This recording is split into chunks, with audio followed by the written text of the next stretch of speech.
My name is Nelson Rauda. I'm a journalist in El Faro. I'm 30 years old. I cover things like politics, climate issues, immigration, COVID, and now I'm covering Bitcoin, which is another gamble of the government. One of the emphasis in El Faro is in historical memory because we're telling stories that were never told in El Salvador. El Mozote was told in the New York Times and in the Washington Post. It was never told in a El Salvador newspaper until many years later because it was simply not possible. So El Faro was conceived as that, as something that would shed light on the darkest hours of El Salvador, and that we want to continue shedding light on the dark corners of power that are in position and are in office today.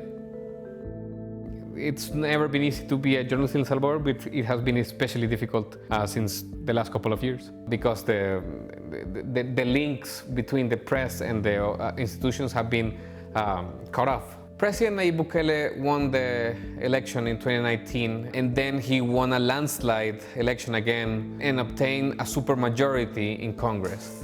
And things have kind of gone downhill from that. He branded himself the coolest dictator in the world, as if it was something to joke about.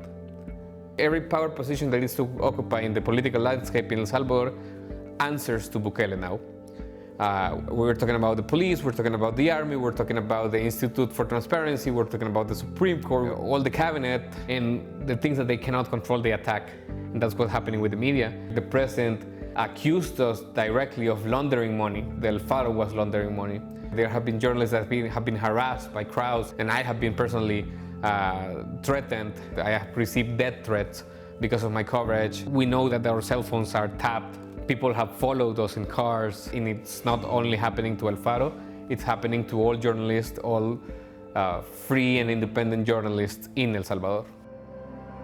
So it's really challenging to get up and work every day. It affects your daily life, it affects your family, your relationships, the place where you live. It makes you paranoid. I have all these scenarios in my head of what's going to happen and where will I finally draw the line where I say, okay, this that has happened makes it impossible for me to keep working as a journalist. They want us to be afraid.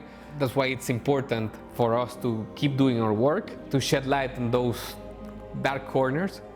And really, because what is a democracy if you don't have independent media? You cannot have a sound society, a civil society, a democratic society if you do not have independent media working. It's simply not possible.